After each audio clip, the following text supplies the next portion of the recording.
Assalamualaikum warahmatullahi wabarakatuh.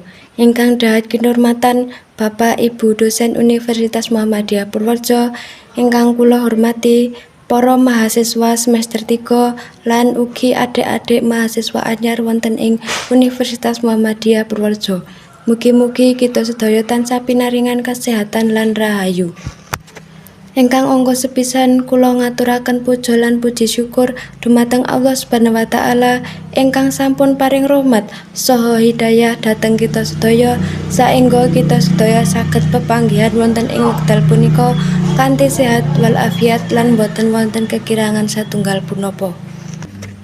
Ingkang angka kalih kula Aditya Rahmadani minangkani perwakilan saking semester 3 ngaturaken sugeng rawuh wonten ing Prodi Pendidikan Bahasa dan Sastra Jawa Universitas Muhammadiyah Purworejo.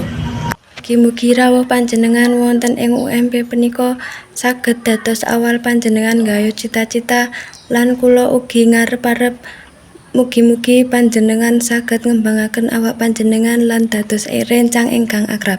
Cekap semanten atur kula kathah klenta-klentu kula nyuwun agunging pangapunten. Wassalamualaikum warahmatullahi wabarakatuh.